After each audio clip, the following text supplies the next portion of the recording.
Friends ఈ name art అనేది నేను ఇన్‌స్టాగ్రామ్‌లో ఆల్రెడీ పోస్ట్ చేసిన. చాలామంది ఈ నేమ్ ఆర్ట్‌ది ట్యుటోరియల్ చేయమన్నారు.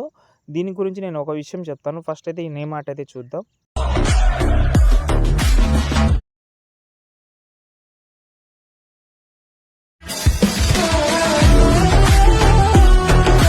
ఫ్రెండ్స్ వీడియో అయితే చూశారు కదా! చాలా అమేజింగ్ అయితే ఉంటది. నేను ఒక విషయం చెప్తాను.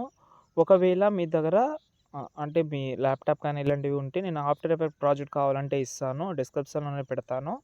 అంటే ఈ ప్రాజెక్ట్ అనేది ఆఫ్టర్ ఎఫెక్ట్‌లో చేసింది. కానీ ఇందులో నేను అలర్ట్ మోషన్‌లో కూడా మీకు ప్రాజెక్ట్ ఇస్తాను. దీనికి ఎడిట్ చేసుకోవచ్చు. కానీ దానంత లుక్ అయితే రాదు. ఎందుకంటే అది 3డీ డెప్త్‌లో అయితే ఉంటది. చాలా అమేజింగ్‌గా కనిపిస్తది. వీలుంటే యూజ్ చేయండి. ప్రాజెక్ట్ ఇస్తాను కాబట్టి డిస్క్రిప్షన్‌లో అయితే ఆఫ్టర్ ఎఫెక్ట్ ప్రాజెక్ట్ అయితే పెట్టాను. చెక్ చేసుకోండి. ఓకే. ఇప్పుడు నేను సేమ్ దానిలాగానే ఉంటది. కొన్ని చేంజెస్ అయితే ఉంటది. ఆ లుక్ అనేది కొంచెం డిఫరెంట్ ఉంటది. 80%, 90%, 10% మాత్రం చెప్పలేను. ఓకే. ఇప్పుడు 'శివ' అనే ఉంది కదా ప్రాజెక్ట్ ఓపెన్ చేసిన. ఓకే. ఓపెన్ చేసిన తర్వాత డిస్క్రిప్షన్‌లో వీడియో క్లిప్ అయితే ఇచ్చాను. లేదు మీకంత వీడియో క్లిప్ అవసరం లేదని అనుకుంటే ఇంకో ప్రాజెక్ట్ కూడా ఉంటది. ఆ ప్రాజెక్ట్ కూడా యూజ్ చేసుకోవచ్చు. ఎగ్జాంపుల్‌గా ఈ వీడియో క్లిప్ అయితే యాడ్ చేసిన. దీన్నైతే రొటేట్ చేద్దాం. 90 డిగ్రీస్ అయితే రొటేట్ చేద్దాం. 3 డాట్స్ మీద క్లిక్ చేసి ఫిల్ కంపోజిషన్ ఏరియా. ఓకే. దీనైతే మనం ఈ లాస్ట్ ఇది ఉంది కదా టైమింగ్ స్పీడ్ దాంట్లోకెళ్ళి ఈ ఆప్షన్ క్లిక్ చేస్తే సెట్ అయిపోతది.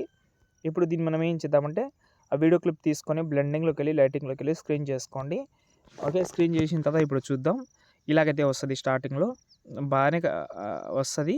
ఇలాగైతే టోటల్ నేమ్ అయితే రొటేట్ అయితే వస్తది. వీలుంటే మాక్సిమం అందరూ ప్రాజెక్ట్ అయితే యూజ్ చేయండి. ప్రాజెక్ట్ అంటే ఆఫ్టర్ ఎఫెక్ట్ అందరి దగ్గర ల్యాప్‌టాప్ ఉండాలని నేను అంటలేను కానీ ఇది కూడా బాగానే ఉంది. ఓకే. దాని తర్వాత టెండర్ ఎఫెక్ట్ అయితే వస్తది. కింద మనకు 'శివ' అనే టైటిల్ అయితే ఉంటది. ఇక్కడ మనకు ఈ వైట్ ఇమేజ్ కనిపిస్తుందా? దాన్ని సెలెక్ట్ చేసి ఎడిట్ టెక్స్ట్‌లోకి వెళ్ళండి. మెయిన్ ఏందంటే ఈ ఫాంట్ అయితే యాడ్ చేసుకోండి. యాడ్ చేసుకోవడంలో ప్రాబ్లమ్‌గా ఉంటే ఇక్కడ పైన ఇక్కడ ఉందా కనిపిస్తుందా మీకు? దాన్ని క్లిక్ చేసుకోండి. వ్యూ ఆల్‌లోకి వెళ్ళండి. ఈ 3 లైన్స్ మీద క్లిక్ చేసి ఇంపోర్ట్ ఫాంట్ మీద క్లిక్ చేసి ఇక్కడ నుంచి మీరు ఫాంట్ యాడ్ చేసుకోండి. యాడ్ చేసిన తర్వాత ఈ ఫేవరెట్ అండ్ ఇంపోర్ట్ అయితే రెండైతే టిక్ మార్క్ పెట్టుకోండి. ఇక్కడ నేను పెట్టాను కదా దానిలాగా. ఓకే. ఆటోమేటిక్‌గా ఫాంట్ అయితే యాడ్ అయితే అవుతుంది. ఓకే. దాని తర్వాత ఈ నేమ్ అయితే చేంజ్ చేద్దాం. వేరే నేమ్ పెడతా. రాజు అని పెడుతున్నాను ఎగ్జాంపుల్‌గా. ఓకే. చేంజ్ అయింది ఇక్కడ చూడండి. దాని తర్వాత అన్నీ బాగానే ఉంటది. ఒకవేళ టెండర్ ఎఫెక్ట్ స్టార్టింగ్ నుంచే పెడదామని అనుకుంటే స్టార్టింగ్‌లో కూడా ఇక్కడ నుంచి కాపీ చేసి స్టార్టింగ్ నుంచి పెట్టుకోవచ్చు మీరు అంతే. ఈ వీడియోని మీరు ఎక్స్‌పోర్ట్ చేసుకోండి. ఇంకేమైనా డౌట్ ఉంటే కామెంట్ చేయండి. జై హింద్.